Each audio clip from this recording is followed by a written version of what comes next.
So when I sit down to write a sermon, the first thing I do is determine what I want the one major takeaway to be. Sometimes I want you to be reminded of God's love, or comforted by God's grace, or encouraged to have hope. Sometimes I want you to gain a new perspective, see things in a different way, or learn something new. Often, I want you to be inspired to change and committed to take action. Today is different. Today, I want to break your hearts, as mine has been broken, as I am sure God's has been broken by what is happening in the world. This is not usually the goal of my preaching. I don't usually want to break your hearts. But I need to tell you some difficult things this morning, and I need your hearts to break with mine. There has been a lot going on in the world, so much that it's hard to keep track of it all. But the moment my heart finally broke was over this one very specific thing that I heard on the news recently. Because of recent funding cuts, 1.1 billion pounds of food is stuck rotting at U.S. ports because its distribution to food insecure people in places like Haiti, Sudan, Yemen, Afghanistan, Bangladesh, and elsewhere in the world has been halted. This food was enough to feed more than 36 million people. Instead, it sat and spoiled. Nearly $500 million worth of corn, cornmeal, rice, soybeans, lentils, wheat, moldy, rotten, destroyed. 36 million people left hungry, and the food was sitting right there. I cannot get this image out of my mind of these containers full of food spoiling while people sit starving. My heart broke. I want your hearts to break with mine. What caused this?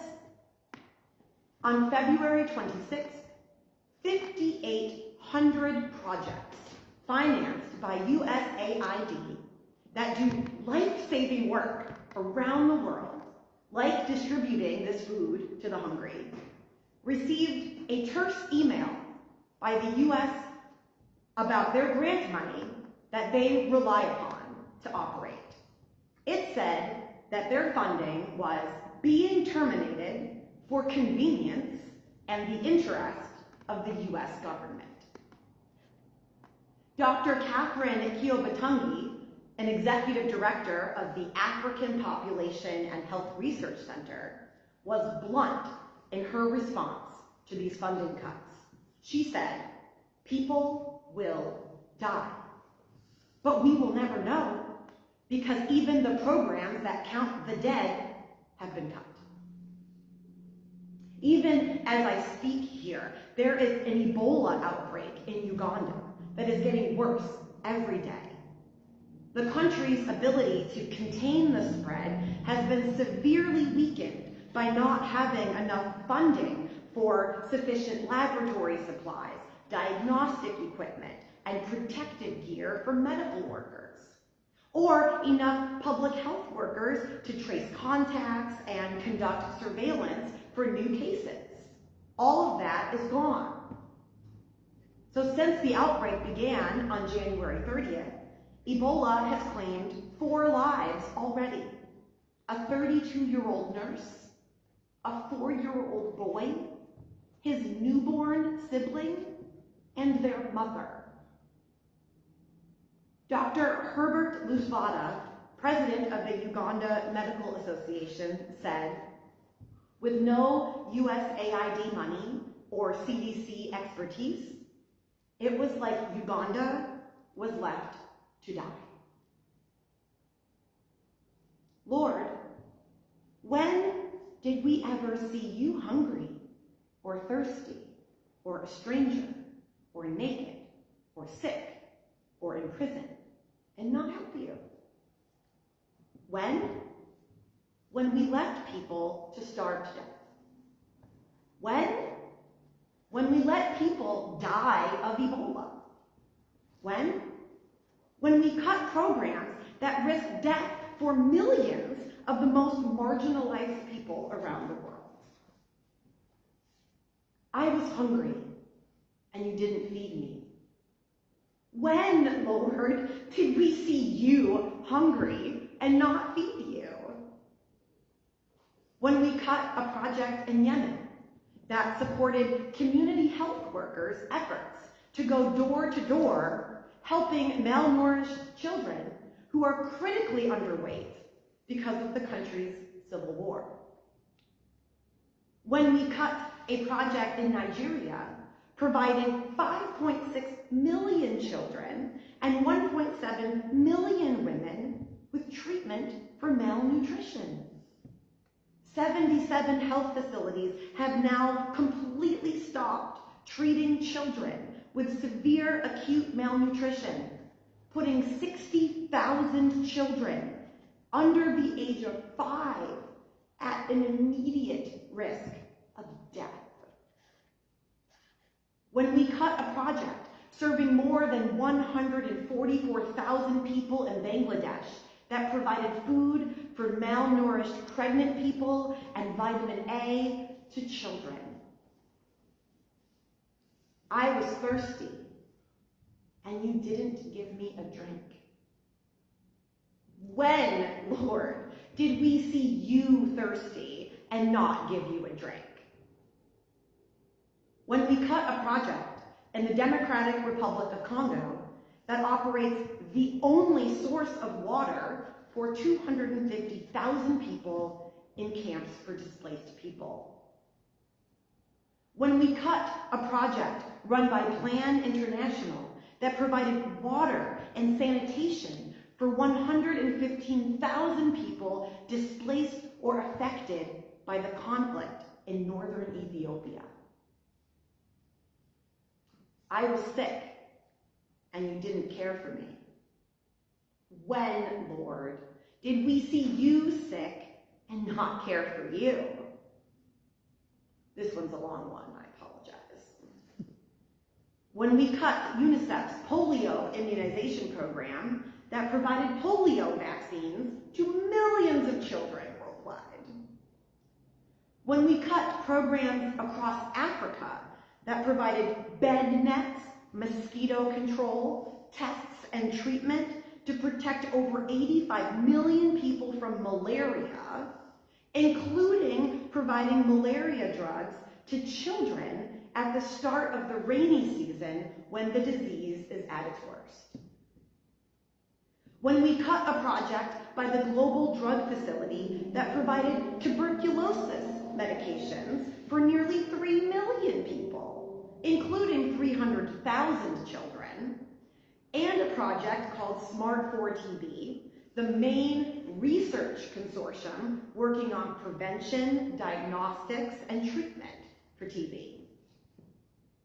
When we cut HIV care and treatment projects that provided life-saving medication to 350,000 people in Africa, including 10,000 pregnant women who were receiving care so that they would not transmit the virus to their newborn babies. When we cut a project in Uganda to trace contacts of people with Ebola, conduct surveillance, and bury those who died from the virus. When we cut a project in West Africa that last year provided more than 35 million people with medicine to prevent and treat tropical diseases. When we cut a project in Sudan that runs the only operational health clinic in the area. When we cut pre- and postnatal services for 3.9 million children and 5.7 million women in Nepal. I tell you the truth. When you refuse to help the least of these, my brothers and sisters, you were refusing to help me. Because we have refused to help, it is estimated that there will be hundreds of millions of new infections of polio, resulting in 200,000 children being paralyzed needlessly. 18 million more cases of malaria, resulting in almost 200,000 more deaths needlessly. A 32% increase in drug-resistant tuberculosis needlessly. 28,000 more cases of Ebola and many more deaths needlessly. 775 million more cases of bird flu needlessly. 127,000 more cases of Mpox needlessly. An 89% increase in vaccine-preventable diseases, including measles, mumps, rubella, hepatitis, pertussis, and tetanus, resulting in 3 million more deaths needlessly. 16.8 million pregnant people not given life-saving services during childbirth needlessly.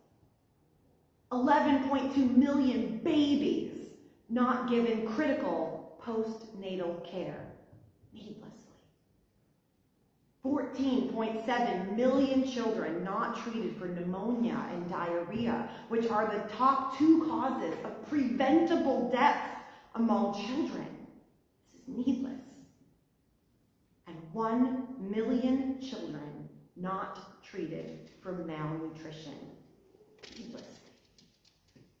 My heart is broken.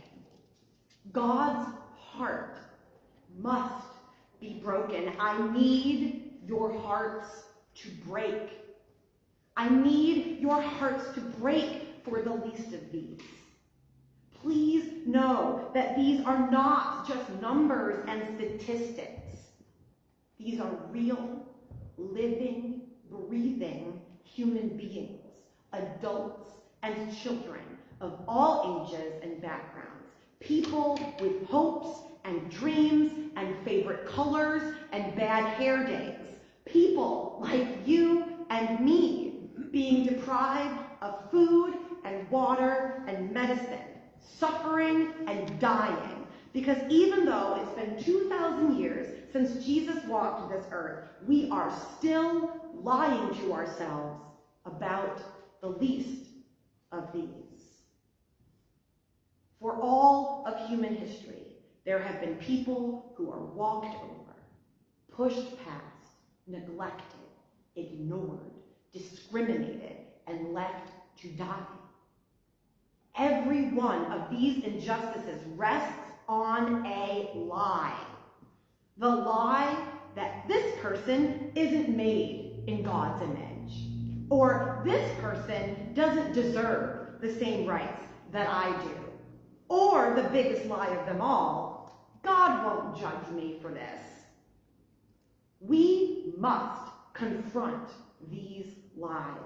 Jesus tells us the truth, that each and every single one of the least of these are children of our almighty, loving God. Jesus tells us the truth that God will judge us for not caring for the least of these. It is a tragedy that millions of lives are now at risk. We must grieve for these lives as God grieves. We must feel pain as God feels pain when witnessing acts of cruelty, oppression, and unfair treatment. These injustices are a direct affront to God's love and desire for righteousness in this world. God's heart is broken over this. I just know it. And our hearts must be broken too. Because only when our hearts are broken can we then pick up the pieces and do what's right. Be a sheep among a world full of powerful goats. You will be blessed by God and inherit the kingdom prepared for you from the creation of the world. When you feed the hungry, give a drink to the thirsty, welcome the stranger, clothe the naked, visit the imprisoned, and care for the sick.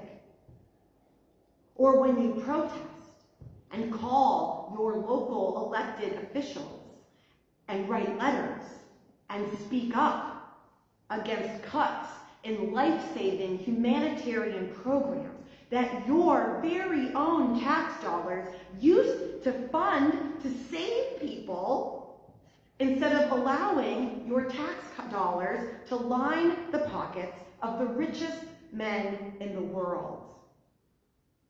I tell you the truth. When you did it to one of the least of these, my brothers and sisters, you were doing it for me. Amen. Amen.